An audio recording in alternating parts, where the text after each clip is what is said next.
Yakajon, who is the Director of Tropical Dairy Research Center at Chulalongkorn University in Bangkok, Thailand.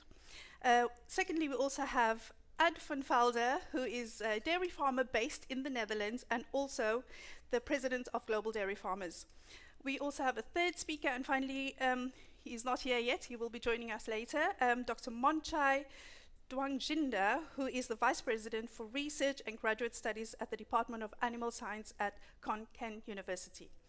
A welcome to you all, and just to get to the topic today, in this day and age, we know that saving costs on a dairy farm and maximizing the margins is very imperative, and there's a, it could mean the difference between a profitable business and also one that would simply not operate. We know there are dairy farmers that struggle with energy costs and the cost of feed and raw materials. And what can we do about this? So this is why we are here today, to talk about the solutions and the aspects of saving margins or maximizing margins. So what are the latest insights on heat stress, adopting automation or technology, and how can we better dairy cow health on farm and also deal with the feed costs? That brings me to our first speaker of the day. I would like to welcome Dr. Kitisak. Dr. Kitisak, if you would like to come up. Dr. Kitisak, you will talk about maximize the profit by minimizing your loss and cost in the dairy business. Thank you. Please, a round of applause for Dr. Kitisak.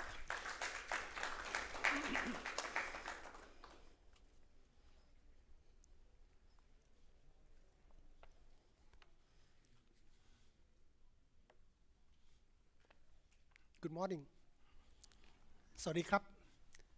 Let me introduce myself. It's from Chulalongkorn University, and I'm working as the teacher, and also now we just start a small farm research in the Sraburi province that's come up with the farmer idea, and many struggle during this last 3 years during the COVID situation. And we got the contact from the Dairy Global to talk about the maximizing farm benefit. As the veterinarian, we also already know it's really hard and difficult for this time of the years. And and if you come to Thailand, maybe next month you're gonna see the real situation is really hot in our country. And let me start with the problem that we are growing in intensity about the crisis in the dairy. I think every country also have the same problem, that the small dairy holder could not hold and continue their farming. And that's why we think the most challenge is the farmer, how could they can survive during this time, tough time of this period. And this session maybe have just some idea about what I'm thinking or what I'm learning from the experience in tropical country. And that's why we will start with this is my name, that's okay. I think it's on, oops, it not go up. It's not the same as on the slide is not move on. It's not moving on the screen. Okay. As you can see, if we can see on the right-hand side, the picture show what happened in the United States last 40 years, and you see from the 40,000 dairy farms is decreasing over the 45 years, and now they have only 10%. That means that the small farmer could not be survived during this time, during the development of the dairy industry, because of this challenge and change in the dairy farming. It's really hard, and small farm could not survive because it's uncertain situation, demand and supply of the milk industry in all over the world. And however, if we take a look on this table, is maybe a little bit small, but you can see on the left-hand side is the number of the cow in the major country that's the dairy producer. You see in the last 5 years, 2018 to a couple years ago, you can see the number of cattle and the number of milk production is stabilized. That means the decreasing is over for the major country that produce the milk. However, this steady stabilizing of the milk production all over the might be is the end, yes. You have, because this data show is before the COVID-19 hit. And after that, 3 years later, in Thailand, we just talked about this morning, we lost a small dairy farmer, about maybe 3,000 small dairy farmer, they quit the job, they sold the cattle, they sold the farm. And our milk production in Thailand is maybe lost maybe 15 to 20% at the beginning of this year. That means cause a lot of problem in the future. We have to import more dairy product and milk. Today I will go to mention you about few things because only a few minutes. I will talking about the profitability of the farm. When we're talking about, we have to look at the 2 dimensions. Either you make the profit or you lost it. When you do the business from the dairy farm, the first parameter I think is milk yield is the most important. But today I'm not going to talk the milk yield because everybody know how to get the higher milk yield. But sometimes it's not easy to come up with the cost at minimal the cost to get the high yield. We're thinking about yesterday we have some meeting when we're talking about the high yield might be not the answer at this point. You have to optimize the cost and protect your losses. I will talking about the second thing that veterinarians do the most of the work is the reproductive efficiency in the farm. The next one is we concerned about the income overfeed cost right now. It's really issue that we have to concern about it. And you have to minimize the operating cost loss. And at the end, we have to end up with whatever we do in under the heat rate, nothing gonna happen. And to reach your goal, you have to handle the animal heat rate. That only 4 or 5 things that I'm gonna mention today. Let's first get to the key performance index. I talked to Sana why we're talking about the key performance index in the farm. Maybe the old story, the old number of figure. We come up with the many study, and I just found a late one review article or conduct research by the researcher in Spain. They come up with the survey that asking all the dairy specialists in the reproductive management about 49 people around 21 countries, what would they focus on the KPIs? And they have the point is you have to getting many cows or hyper pregnant as possible at the most profitable of the productive cycle and lowest cost. That's the key point. And they come up with the analysis. They show that the most important KPI is the first service conception rate. The second is the over pregnancy rate. And the third one is 20-day pregnancy rate for the cows. And also, if you're talking about the heifer or replacement herds, you have to look at the first calving, the first age of the calving of the calf. Many farms that we work with, that we have to start with the right question. We have to asking them about the goal. Most farmers, they not realize where are they going. They not know how much milk you need, how much money you need income, how much you want to live after everything costs you. That is the most important question that we have to ask them, and ask them every time we go to the farm, and we ask them, what is your goal? How many cows? How milk? How much milk you want to produce? How much money left you want to have it at the end point? And every time we ask them, we come up with the simple diagram. That is it. If you go to the farm every day, routine every day, and you work every day, sometimes you focus 2 different important things. On the right-hand side, the heat detection rate is the old fashionable question. How many cows, how many healthy cows that you can detect it, that she show the estrus sign? What the equipment that now that we use in our farm too? How about the efficiency of the sensor that we use? How many cows they can detect the heat of the cow? That is a really important activity you have to. And on the left-hand side, you can see, we come up with, if you can detect the estrus cow, you have to come up with how many cows you can get them pregnant. Conception rate is really important, actually, for the first time conception rate. Every month, you have to come up with how many percentage that eligible cow can be got pregnant every month, keep going every month, not at the end of the year, because at the end of the year you might be not lose a lot of money and you don't get anything out at the end of the year. That means every month you have to keep going for the goal. How many percent of the cow you got pregnant? The reason we have to do this because the farm benefit is depend on how much consistently milk you can produce every month. In Thailand, we try to set up some few farm, maybe above 50 milking cow, to get them consistently calf every month, to get milk steady every month. Otherwise, they do the farming 12 months, they lost money 6 months. We have to get them at least benefit every month. Otherwise, at the end of the year, they come up with the negative income. To do that, you have to maintain the structure of the herd. In Thailand, small dairy holder, maybe the milk only 15 or 17 cows, but they have 50 cattle. The business cannot go on like that because the more that you put in the dairy cattle feed, you cannot cover the expense or the farm. You have to restructure the farm structure.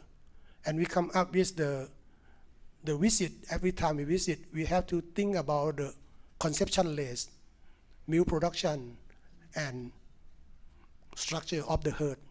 Otherwise, you have to build another second business, is the replacement business. Otherwise, farm cannot be survived. And the first thing I want to mention about.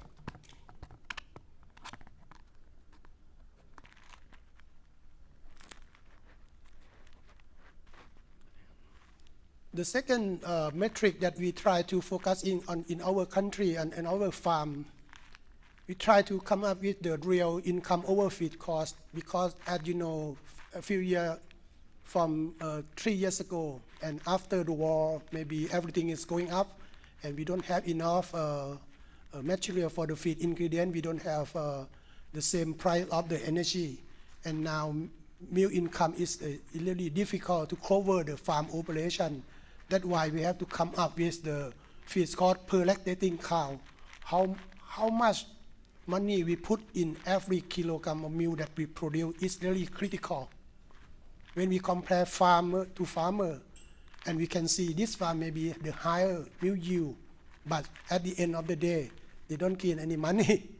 They maybe spend maybe 90% of the feed on the milk production. And another thing is they come up with the feed cost in Thailand or in many countries that have the small dairy owner. The farmer don't own their own land, they have to buy. They don't have the home-based feed ingredient like a corn. When they buy now, they cannot control the price of the ingredient. That's why many farms have to stop business. And at the end of the day, they have to think about the money. I used to say to the farmer that every 100 baht or every dollar that you put in your cow, you have to know exactly how much money you can earn. With thinking about if you put 100, you should earn about 110 or 115. Otherwise, it's not going to be business. That cow not going to make you any more business. That is the most important. Every cow have to earn you some money. And the next thing that we concern about is minimize operating costs or minimize loss that we can occur in Thailand or in our region. We in the tropical, and we also have to re-emphasize on the biosecurity. We do have the foot and mouth disease. Is that to warning you as from the foreign country, you have to maybe not allowed to go to visit the farm. Next month, I visit Japan. I have to quarantine myself in Japan 7 days before I can go to the farm. And if someone from other country and go to Thailand and you visit the farm, you go back to your country, you have to quarantine yourself at least 7 or 14 days. It's not for the COVID, it's for the foot and mouth disease. And that's why the biosecurity is really important for the foot and mouth disease. And last couple of years, we also have the emerging disease. As you know, the next room talking about the lumpy skin disease. We never have it before, maybe the 30 years, 40 years as my knowledge. And last couple of years, we have it in Thailand and in our neighbor. And that's why the biosecurity is really more important for the dairy farmer to protect their loss, because maybe 16 or 20% of the dairy cattle or beef cattle lost last year because of the lumpy skin disease. And also, we also have some problem with the bovine respiratory disease complex too. Many biosecurity need to be re-emphasized about how they can clean the barn, how can they protect the animal movement, or how can do the right vaccination program. In Thailand, foot and mouth disease is the endemic disease that we have to vaccination every 2 or 3 times a year to protect the loss. The second point that about the minimize loss that we found everyday loss about the mismanagement about the health at the veterinarian perspective. I think the most important in the dairy farm is ketosis. We try to raise cow to have the high yield, but the farmer don't know how to manage the ketosis, even though the subclinical ketosis is the really most important and related to every health issue after the calving. The second one is the complication about the metritis after the calving, the infection or misunderstanding about the uterine involution. That's caused a lot of problem. Every 30 days after calving, the veterinarian should go to visit and make sure that everything's okay after she give a calf. Lastly, but not less important, mastitis, and work for the mastitis for my research. And I know is every farm have the problem. Nobody can deny that you don't have mastitis. But we have to control mastitis, even though the somatic cell count is the major point. We try to keep it really low. It's not difficult, but it's hard work. Everything has to be exactly the milking, the cleaning of the barn is the really big issue. Why I bring this issue about the operating loss? Because every farm we go, we can perform reproductive performance is really good, but we lost is in the milk production because of the mastitis. And I think that's why I bring up the biosecurity and the farm management about the health issue. The last one I would like to mention about the heat stress. One of my colleagues, Dr. Sriwas, come with us today. He did the PhD about how to manage the cow during the heat stress. And we also know the heat stress is the really affect every issue. The most important, I think, we don't know about this review is really good information. You can go and take a look. And you know, as the metabolic disease and also the physiology of the hormone is really difficult. When you put the cow in a hot and high humidity, the cow, she would like to survive, but her genetic tell her to produce high milk. That's why the heat is come up by her body. It's a lot of heat. But in Thailand, outside now in the 25 Celsius is the less than 50 humidity. But if you go outside the building now, it's about 35. Humidity is 60, 65. Many foreigners come to our country in Thailand. They said you should not have the dairy cow in Thailand, but we have it already 50 years ago. That's why some of them survive, but it's really difficult. The metabolic and the physiology try to be survive and produce more milk. That's why she changed everything in her body, from the fat metabolism, protein catabolism, and every hormone about the reproductive. She's not ready for get the pregnant or for the next time. That's why we have to come up so many strategies to control the heat stress. One of our colleagues study in our farm. We build up some small pen and we use the evaporating fan high speed and also with soaking with the water. And Dr. Sriwas tried to convince that if we can reduce only 1 Celsius in the vaginal sensor, we put vaginal sensor in the cow and try to see how much temperature we can reduce. Only 1 degree Celsius cause the difference about the conception rate and also the diameter intake. That's why we try to apply this in the small farmer who can afford to do the less about 30 kilo milk or 40 kilo milk now can put some cooling system, because you have to keep the cow cool all day, but it's not possible in the summer. At least we have to soaking and put the fan on them maybe every time they go to the feeding area or they go to the milking, maybe 4 or 5 times a day. And we have some picture is in our facility that we try to put many fan. Is the electrical cost is really high, but we try to keep some information that the cow keep steady on the diameter intakes, because we have the formula and we have the calculation that how much diameter intake she have to take it, and we monitor diameter intake. If we don't have the fan, they refuse to eat as much as they can, and at the end we have some few data that maybe this is the graph in the vaginal sensor that we put in. Body temperature of the cow is about 39 Celsius. It's above normal. It's really hot during the daytime or after late afternoon, still hot. When we cool the cow, you see the dot line here is the temperature that decreased after we cooling at least 4 or 5 times a day. We could not reach the bottom lower than 38, but we can keep it lower than or maybe 39 Celsius or during the daytime. And that's why the cow can keep the diameter intake exactly as we formulate formula for them. It's really tough for our management to get the high yield. That's why yesterday we talking about maybe it's not, we don't have to go for the, thank you, we don't have to go for the highest yield, but we have to optimize yield with the how we can put the cow to feed the right formulation. And at the end, I think every penny cow, every money or baht or dollar or whatever you put in the cow, you have to make it pay you back about maybe 15%. Otherwise, it's not going to be business. Thank you very much.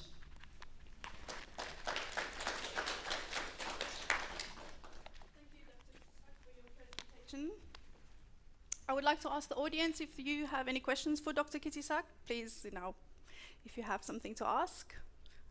Nothing about heat stress or, yeah, we have one over there. Yeah, I have a question. We have a microphone coming. I have a question. Hello. I have a question about the conception rate on. In the beginning, you talk about the conception rate of heifer and conception rate of cow. So I see the one indicate about the own conception rate. So what we can, how we can calculate about this indicate? Well, could you repeat your question again? The last one. How we can calculate about the own conception rate? You mean the all cow conception rate? Yeah. I think it's you have because to. Because we have a conception rate of heifer and conception rate of cow. So we have one indicate own conception rate. So how we can calculate it? Go back to the right hand side. I think it's have to start with the performance of how you can detect the heat detection. We come up with maybe if you use the human labor, is the time that you spend on the heat detection is really important. But now some of Thai dairy farm they use the sensor, but we come up with maybe a little bit higher. But the accuracy of the sensor is not good as the human, because every time we send the veterinarian go to check the heat, the sensor says the cow in heat, but the real cow is that's not good condition. That's why you have to do both in our situation to increase the conception rate. And another thing is necessarily you have to consult the veterinarian to do the time AI. Time AI might increase your conception rate if necessary. But it's not the final solution.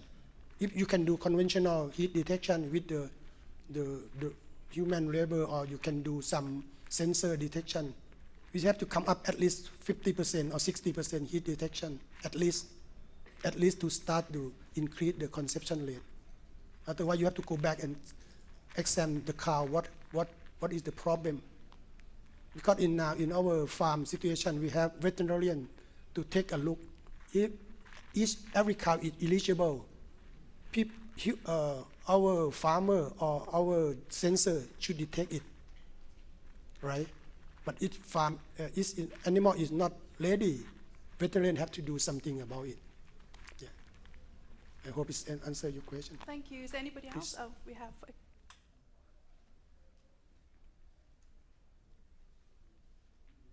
Thanks for a very good overview. In one of your slides, you mentioned about 40 to 50% reduction in reproductive performance. I would like to know that, okay, that is only the antagonistic effect between stress and the conception rate. There is other mode of action for this loss in the reproductive performance. You mean the? Mean how come this 40 to 50% reduction because of the heat stress is only the conception rate? Oh, you mean the heat stress? Yep. When we reduce the temperature. Yep. When there is a heat stress, one of your slides you mentioned 40 to 50% mean damage that will be in terms of reproductive performance. Oops, sorry. It's not mine. I'm not quite sure which one. Maybe go back and take a look. Can we go back to the Because slide? normally when we talk about heat stress, we only discuss about the loss in feed intake. We discuss about 20 to 40% reduction in productive performance, but it's good to see you mention about loss in terms of reproductive performance as well. It was around 40 to 50% mentioned there. I'm just curious that it's only like... Can we go to the... Which slide you would like? This one? No. It was My among slides. the last slides, I think. I'm not sure which one you... It's not mine. Could you do the...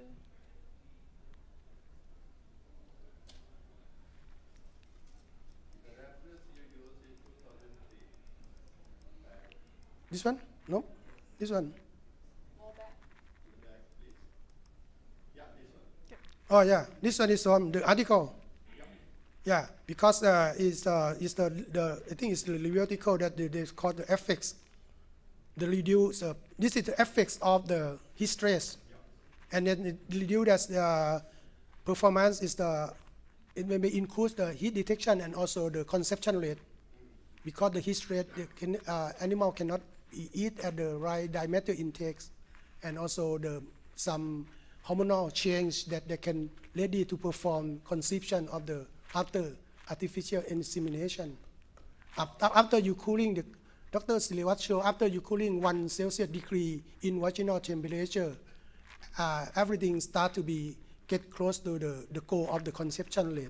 After you reduce the temperature in vaginal 1 degree, at least.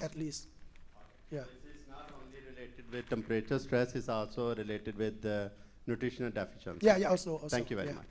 Thank you. Thank you, Dr. Kisisak. Please, a round of applause for Dr. Kisisak.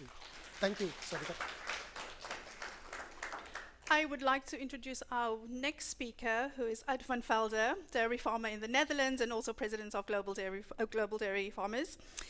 He will be joining us and talking about the challenges in the international dairy industry, including at farm level. What can we learn from each other? Welcome, Ad.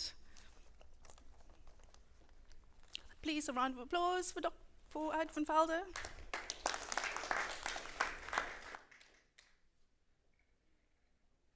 The green one?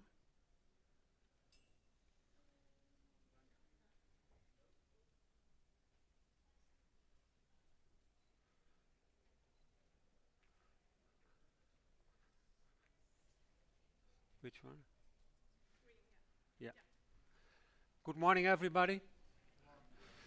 My name is Ad van Velde. I'm dairy farmer in the Netherlands. And my message today will be, I'm a dairy farmer in another part of the world. I think we can learn a lot from each other. I think as dairy farmers in general, it's time to cooperate worldwide number of farmers are decreasing everywhere. The need of food will increase everywhere as well. And I think we have to cooperate. We have to cooperate as farmers, but we also have to cooperate with industry, businesses. I'm gonna explain everything, but oh, wait a moment. I do something wrong. Where is the pointer?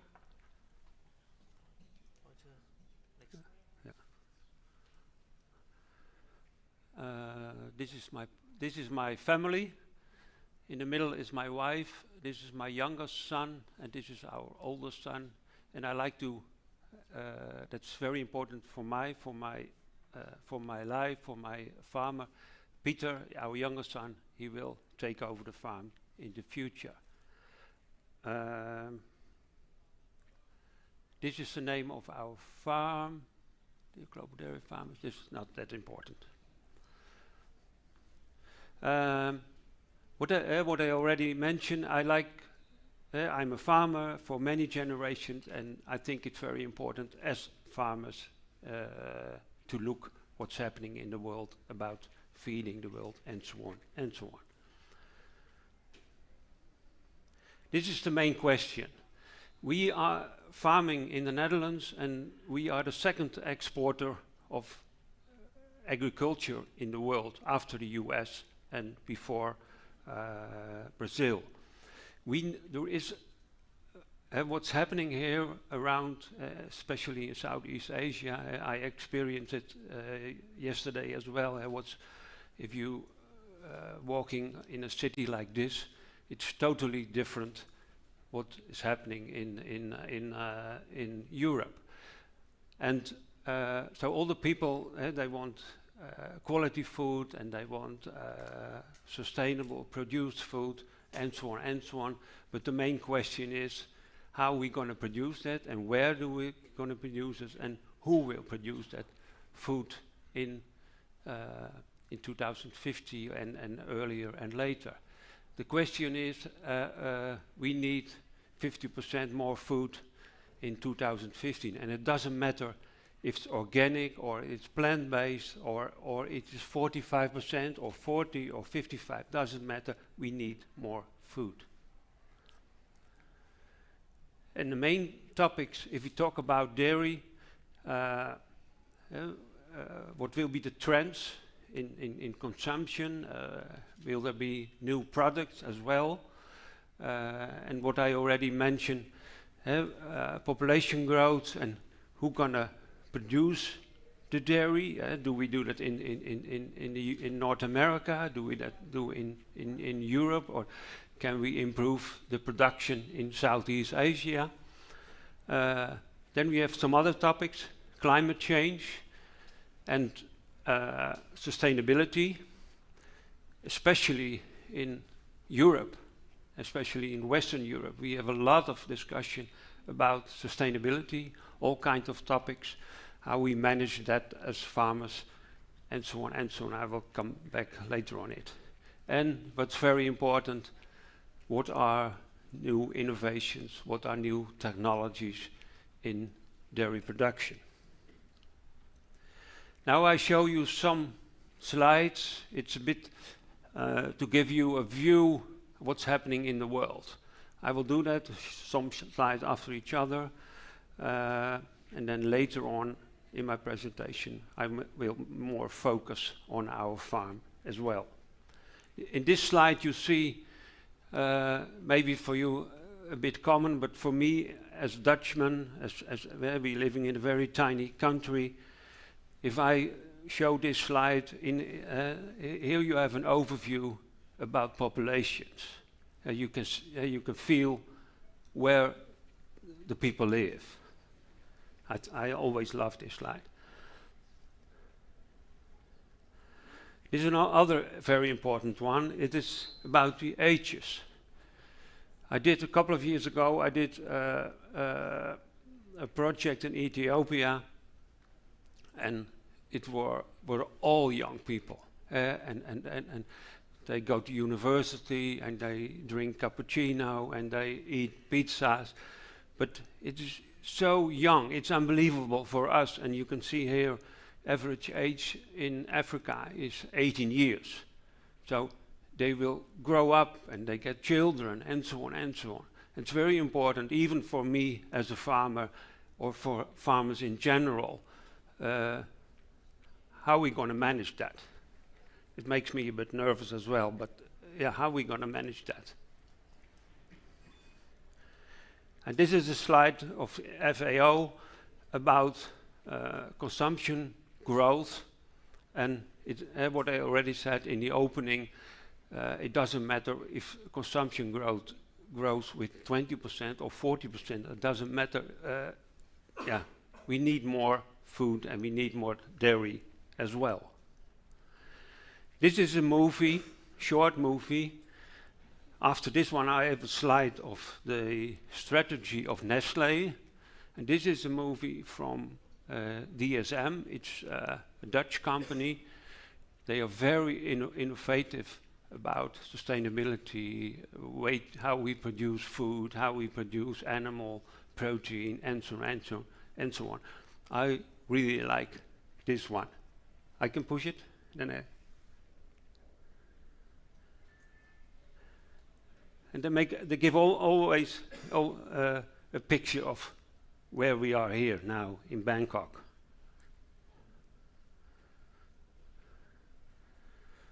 There's some music as well.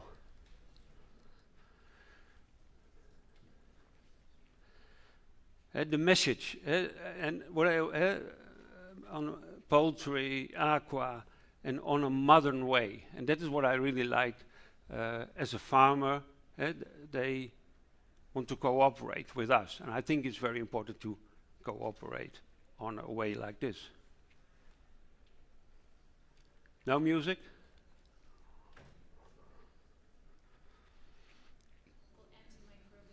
Super.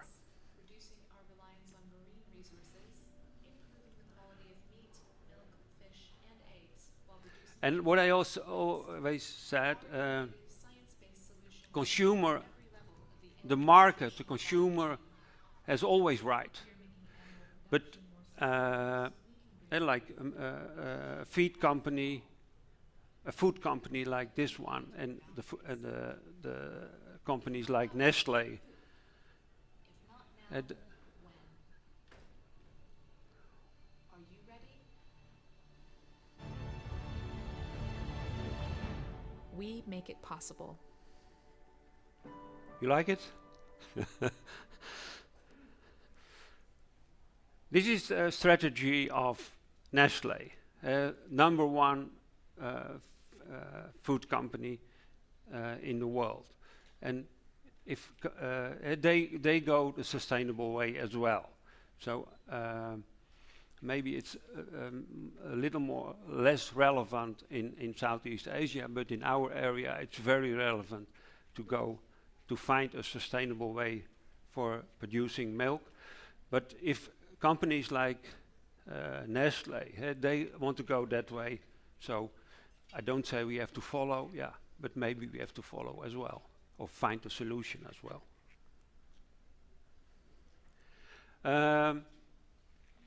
Back to the Netherlands, back to European Union. In the Netherlands, we exporting 70% of our dairy we export. 40% we export to EU and 30% we export outside EU. I think we have a kind of responsibility as farmers. It's a totally different discussion if you compare it to Southeast Asia, but we feel it as farmers in the Netherlands. Yeah, we have also a kind of responsibility. We have a perfect climate for agriculture. We have a very strong dairy industry, maybe the best dairy industry in the world. We have a very strong cooperative. I always said it is if you have a very strong cooperative in a country, it is so crucial. Countries like UK, they have a very poor industry. Ireland is a little better, but we have a very good dairy industry. We have very well educated farmers. And we have, it's a bit another discussion, and I don't like to do that here, but we have, in the Netherlands, we have a lot of, we have very high density population, and there is a lot of discussion about the space and the nature and so on, and so that's another discussion. And because of that, we have a certain sentiment in the society and how to manage it. Yeah, it's my problem, it's not your problem. Future of dairy farmers. I think you also have to be on the top 25% in your region, in your country. You have to be a top entrepreneur.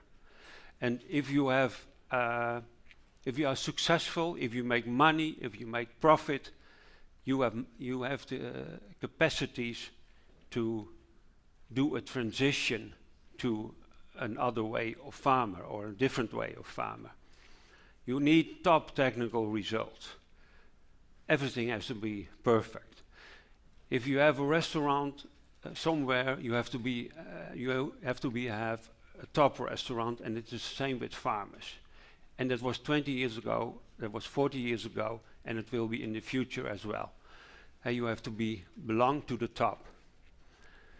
And if you belong to that, you are profitable, and you can change to a more sustainable way of producing, and so on and so on. But the fact is, if you are a farmer, and maybe if you are a farmer in general, we are in the beginning of the chain, and margins are always relative small. And that was in the past, and it will be maybe in the future as well. Why do I say that? With my farm in the Netherlands, we do a lot of benchmarks. One of our benchmark is a European benchmark of about 300 farmers, dairy farmers, and we share all our data, technical data and financial data. And what you see in the Netherlands, these are all the countries from Europe. This is a certain group of dairy farmers from all these countries, Ireland, UK, and so on and so on. Here you have Netherlands, 40 farmers.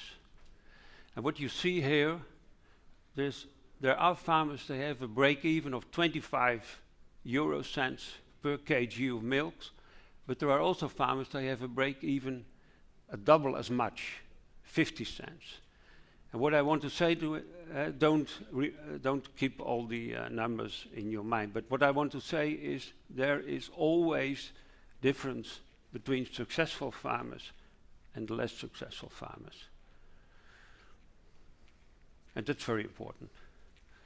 You see the same in the US. These are data from the top 25% from California, very large dairy farmers. But even there are successful farmers. Farmers, they have the business in their fingers, and there are always less successful as well. So number one, you have to be passionate. You have to love the business, and so on and so on. That's my message. Now I tell you something about my farm. Any questions right now? No? Now I will tell you something about my farm.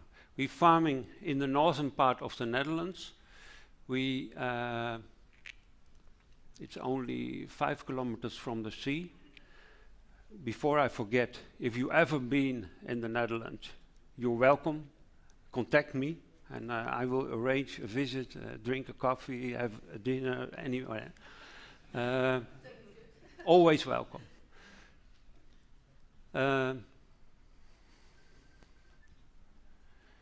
We're milking 250 cows, 4 robots. We already milk with robots almost 25 years. Cows are outside and inside.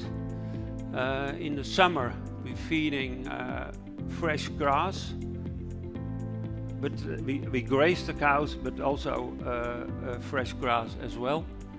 And in the winter, we have a real winter with sometimes a little frost. We feeding silage.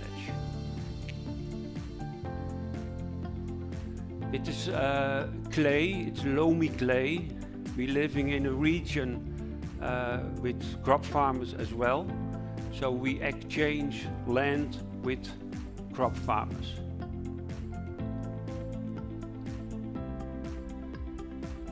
It's a very nice farm.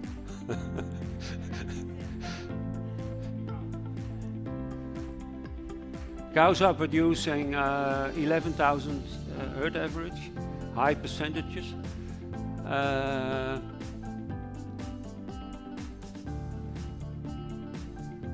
And roughage, this is roughage, corn and grass. I will show you a slide after this. Roughage is the most important thing at our farm. This is roughage, making silage.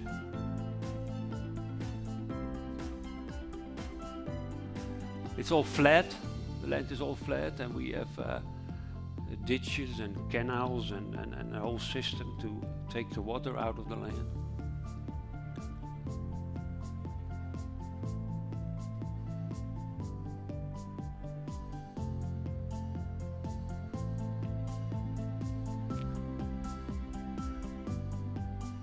Sometimes high producing cows were milked 4 times a day. Our high producing cows take sometimes 70, 75 kilos per day, and they were milked 4 times a day.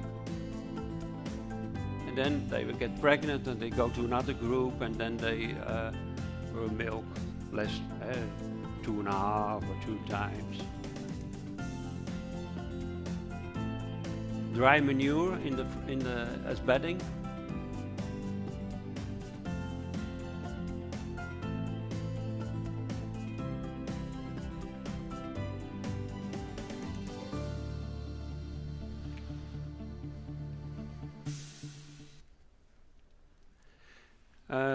It's a bit an overlap with the speaker before.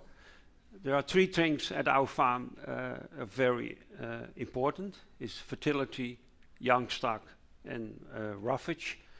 And roughage is the most important. We do kind of precision farming, and this is all the manure on the fields. It's all with sensors, and they on real time they know how much manure is going to the field. That is, but we growing corn, and I think the combination with corn in the summer with fresh grass, and the combination of corn with grass silage in winter, it's a perfect one. And what we want to realize, we want a cow is a ruminant, and we want to put as much as possible roughage into the cows, and less imported feed like soy from Brazil and so on and so on. That is our strategy. And we also do a lot of experiments with new roughage crops like fodder beets, peas, alfalfa grass mixtures, and mixtures with clover, and so on and so on. So we do a lot of experiments with that. Now, young stock. If the whole young stock, if that's okay, you manage that, and you will have great cows as well. And about fertility, if the fertility is okay, if the numbers are okay, everything around the transition period will be good as well. This is a slide about the same benchmark, and it is milk produced just out of roughage. And you can see in this slide, these are all farmers, and there is a large group in the middle, and we are always on the top of this. We're producing a little more than 7,000 kilo just out of roughage. And there are, you see, there are some farmers, they only do 2,000 or 3,000. That's very important for us, even with, if you talk about the profit.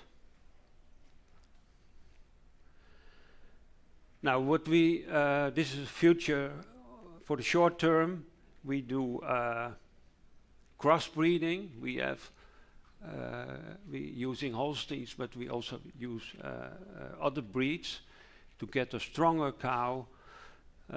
We have experience with that already 20 years. Now, more milk out of roughage. We try to reduce the use of artificial fertilizer, and there are a lot of new technologies to valorize the cow manure. A lot of big companies are active in that to develop new technologies. We like to stabilize the use of concentrate, and maybe we can decrease it as well. High yields of crops. We need it as well. We have heavy farming in a region with top quality soil, so we need high yields as well. Cooperation, I already mentioned, with crop farmers. We produce now 68% protein by our own. The 68% of the ration we produce by our own, and we like to increase that as well. New crops, I already discussed that. And what we also want to do is, if I look at my mobile right now, I can see exactly how many milk cows are producing, which is sick, which is in heat, and I want more data about the land in the future. We're working on that. Now, we are very happy with a next generation. Our son will take over the farm. Now, I think we have to put more attention on telling our story as farmers. We make some mistakes in the past to do that, and I think we can improve that as well. We like to go to antibiotic-free. Our antibiotic use is already very low at our farm, and we like to go to antibiotic-free as well. We're producing energy already. We have a small wind turbine. We have solar panels. There are quite a lot of new developments about manure. In the future, we like to grow a little bit in. We like to grow a little bit in size, and maybe we always were very happy about, or we are very thinking about processing our own milk. Maybe that will be an idea as well. And we're also thinking about a second location. Was my last slide, and what I already said, it's time to cooperate, and if you are interested in global dairy farmers or something else, please contact me. Thank you. Thank you, Ad. Please. I would like to ask the audience, are there any questions from anybody?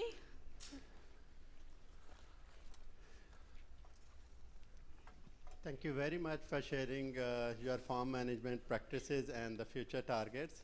Regarding combination of maize and grass, you mentioned is a perfect combination. What ratio would you suggest in terms of efficiency and ecological footprint? The maize and grass ratio in the forages? What we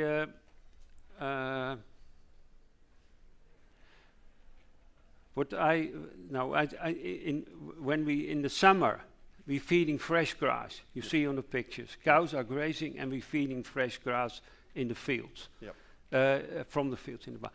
And in the summer we use a lot of corn as well. Okay. In the summer we're feeding more corn than in winter time. And maybe I'm not sure if you're familiar with that. We have a urea percentage in the milk.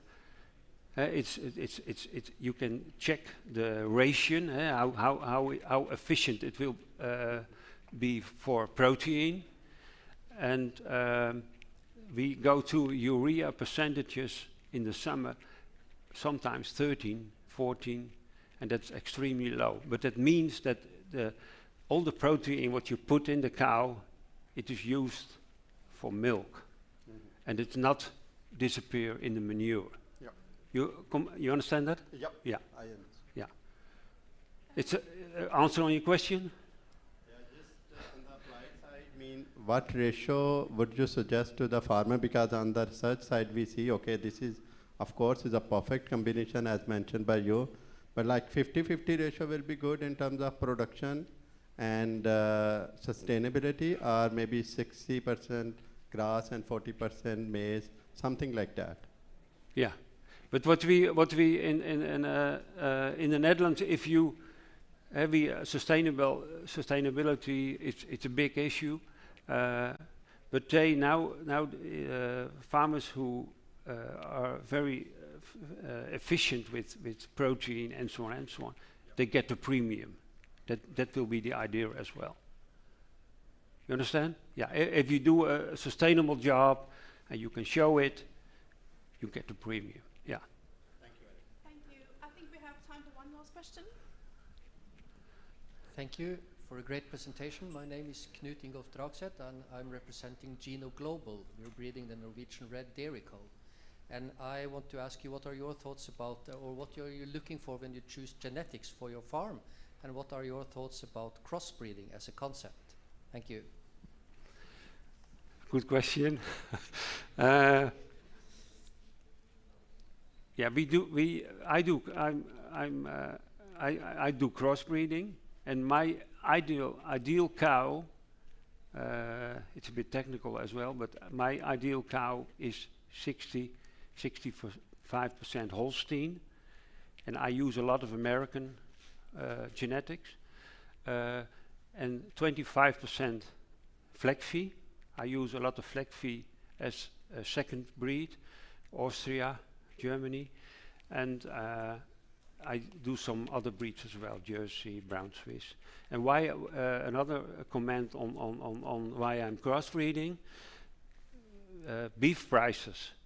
Beef prices are actually, last 10 years, slowly it goes up. Before the war, before COVID, beef prices for cull cows, so it gives some extra. Thank you. It's okay? Thank you, Ed, for answering those questions. I would like to move to our third speaker and final speaker of the day. I would like to welcome Dr. Monchai Duangjinga. He will be talking about dairy genetics improvement for current and future challenges. Welcome, Dr. Monchai. Thank you. So I have 15 minutes, right? Yes. Oh.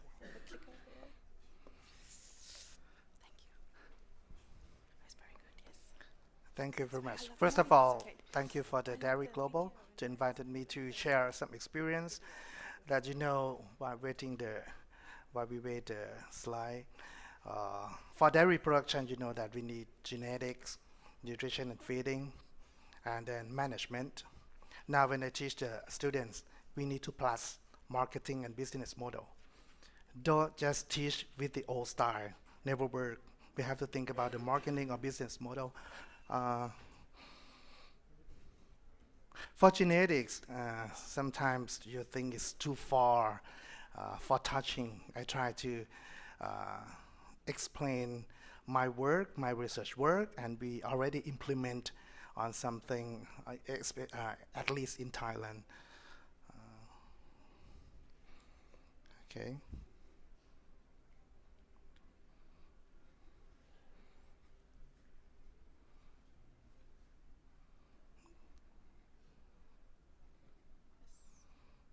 and how to move. I can use. Press this one to this one, right? Okay. For the challenging concept so far is about the here we try to make the tropical sire summary to make genetic evaluation for sire to apply to the farmer, especially in Thailand. I work with the Department of Livestock Development to do the sire summary for tropical sire. Tropical sire is not only for Thailand, but it's for all tropical area. The methodologies can implement to not only the tropical zone, but also in equatorial zone, like in India, in Africa, in America. But how we do the environment challenges, how to do the genetic evaluation under heat stress. This is the big questions so far. Here is the real situation in the United States. In the tropical zone, like in Florida and California, when you have heat wave come, it die very fast. So it's not only Thailand, but so this is effect to many countries. So 20 years ago, I graduated from University of Georgia, and that Georgia and Florida is, they call tropical and like a hot zone for dairy cattle. So we try to make some genetic evaluation under that. This is in Thailand. We do crossbred. But if you have a lot of money to do air-conditioned farming, to do purebred, that's fine. In Thailand, we have many kinds of farm system. Some do purebred, import, that's fine. Some do purebred that born in Thailand, okay, that you import the embryo. But many farms do the crossbred. So this is a good start to know that what affect to the heat stress. This is 50% Holstein, and then you have 75%, 87%. This is 93% Holstein. You can see this is milk production. So it's dropped very fast after THI is over 75. So you should know that what is the THI index for the critical. So when you put the temperature humidity in your farms, for some day you find, oh, the THI is over 75. For the next 2 days, your milk will drop. So you have to do something. Fan, water, moisture, whatever. But if it's greater than 80, it drops very fast if you have high THI. This is published in Dairy Science to show that for the crossbreed system, we have 2 critical THI. One critical is moderate heat stress, but after 80 is very severe heat stress. Okay, this is something that you can apply for your management also. And next, what else? And if you work for, for the first parity, it's like this. For the second parity, you see this? For the third parity, what happened? So dairy cattle affected by the permanent environment effect. The highest, the most effect. So that's why some farmers, after 2 lactations, they change, because they cannot cope with a very severe environmental effects. And this is not only for the milk production, but also open days, fertility. You can see that this is for the cold season, but this is for the hot season.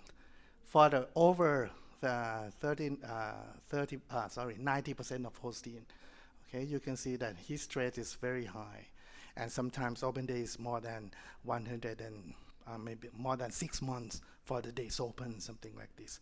If you raise very high level of the Holstein, high fraction of the genetic, okay. So how should we work on the genetic variation under the heat stress? Now, you don't need to put the cows in the heat chambers and try to find which one is better. That's never worked. So far, you just collect the temperature and humidity, because high humidity, low temperature is not good.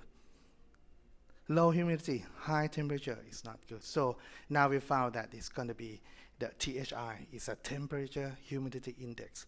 And we can put in the model, and we can put in the blob system, the genetic evaluation system, and this model now apply in many countries, not only in United States, but also in Thailand, because I put this one in the Department of Livestock Development size summary already. So you have typical one, you have the THI model, and now we integrate the genomic system also. And now we start implement to many countries in the tropical zone. And we put not only the milk production, but also the conception rate. We estimate using the random regression threshold model, and we put the THI, okay? Another thing is not only evaluate the milk production, fertility, milk composition, and the histories. Another thing is the negative energy balance is very effective in tropical zone, and I think it's happened in all over the world.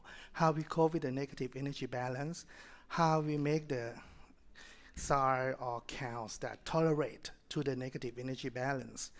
Because you know that this one at the beginning or after calving, the energy requires a lot, but the feed intake is not enough. So they got this negative energy balance, and after that it's going to be okay.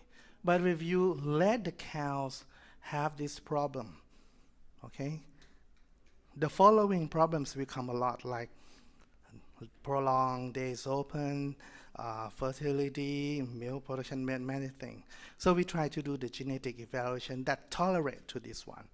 But how you check for the negative energy balance? We cannot check from the ketone body, every cow, that's very difficult. What we use so far is fat and protein ratio. I think somebody knows this already. But they can show you two things. They got negative energy balance or not. They got acidosis or not. If too high, it's not good for the fat protein ratio. If too low, it's not good also.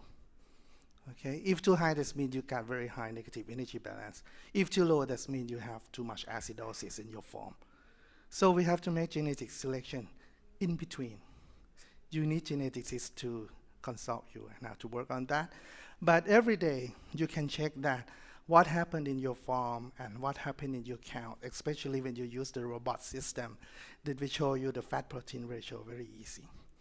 Okay, and after this is, you can see that milk protein ratio happen in Thailand. They always have the negative energy balance more than acidosis. Okay. So this is a new challenge concept, and I like to put in the size summary and genetic evaluation for you to select the bull. And here we already have done in some company do this, and for the government have worked on this also. But anyway, another thing that I would like to discuss is about the functional milk in the future. Or even in the current. Have you heard about the functional food, functional milk? The functional food is different from healthy food. Okay, when you talk about functional milk, okay, that means the milk that can make some function. Here we're talking about body function. There are some active ingredients in milk that help your body function. It could be digestive, or could be vascular system, could be body function, muscular, immune system. And some function help on your brain. We call brain function, mental function, memory. And another one could be beauty and handsome, cosmetic thing. What happened in Thailand and around the world? People talking about the healthy food. In the future, you cannot sell milk as a milk, meat as a meat, tomato as tomato. You're gonna sell lycopene from tomato. You're gonna sell vitamin C from some fruit. You're gonna sell casein from your milk. Something like this. You have to think about like this because it's gonna help your function. Because we have a lot of non-disease situation, okay? And many of the functional foods so far made from milk can be drinking yogurt. Many teenagers like it. Probiotic in how to say, you can see this. A lot of here, beauty drink, handsome drink, somewhere over here. And this is active ingredient in the milk. Some people believe that milk is a bad guy, but I believe that milk is a good guy. You can see a lot of function here. For the cardiovascular system, they have ACE inhibitor. This is reduce your blood pressure, okay? It can have immune system. Lactoferrin is a lot in the milk, okay? They can have anti-cancer or many things. You can see this. For some part of the casein, digestive health, okay? Memory, there's some opioid system that some good fatty acids, some good protein inside here. But how we make the cows or the cattle outside that produce more active ingredients. That work here too. In Thailand, we have done on that too. And I have some example. This is a good fatty acid, you know, phosphatidylcholine, many things, good fatty acid, good beta-casein, okay? And we start in Thailand, we start with A2. One company in Thailand talking with me that how we make the A2 milk, because they have traveled around the world. If you try to collect A2 from the milk, very difficult. But because A2s come from casein, casein is protein, protein comes from genetics. I will select the cows for you. I will select the bulls for you for extended, to make embryos, to make semen, okay? Have you, in here, have you heard about the A2 protein, right? Who have heard about that? Who never heard about that? Okay. The A2 system, the A2 is the beta-casein A2. They have A1 and A2, two alleles. The cows can produce A1, A1, A1, A2, or A2, A2, okay? Normally they mix. But if we can select the A2 cows, now they will produce only the A2. We cannot absorb the A2 casein. But the interesting is, when they come to your intestine, they will digest. But for A2, they have proline, just one amino acid. When they have proline, they cleave over here, okay? But A1, they have histidine, they cleave over here. But for A1, our enzyme cleave into BCM7, and BCM7 has lots of paper to understand them that BCM7 is the bad guy. They can make a milk allergic, they can do activate the cancer, many things. So many papers claim that A1 is not good. So with this, so we collect cows around Thailand, okay, and try to genotypes them, very simple, using real-time PCR, using our own primer. Okay, because the casein sequence is in the clouds, but to make the primers, to make everything, you can do by yourself, because I have a background with molecular genetics also. So after that, just 1 hour, you will know that your cow is A1, A1, A1, A2, or A1, A1, or A2, A2. You select over here, and then you have this one. At the first start, this company make only 100 million baht. On the second year is 300. The third year is 400 million baht a year. Now they make for 10 years already. Who think first? Who make first? Make the benefits first. Okay. The next one gonna be colostrum. You have a lot of colostrum. This is gonna be food supplement. It contains a lot of lactoferrin. It contains a lot of immunoglobulin. This is something of functional milk in the future. But we can select the cows that give more lactoferrin. And then you select, this is a good guy, this is a good cows. You make a good tank, and then you make a premium products That's why dairy production plus marketing and business model. Okay. This is my name and my contact. If you're interested on functional milk that I have worked, so we have in KKU we have our own lab. We have sequencing. We do phenomics that start from even microbiomics in the rumens when you work on nutrigenetics or nutrigenomics and genetics. We have all the typing genotypes, and we do service. Actually, last year there are some companies from Vietnam. They want to do the A2 typing. They said so far they have to send to United States. That costs like $50 per count. You don't need to send far away like that. Now, in Southeast Asia, there are some, so like in our university, we do that kind of service also. Okay? Thank you very much. Thank you. Thank you, Thank you, Dr. Mongchai. Do we have a question from the audience? Anybody? Yes?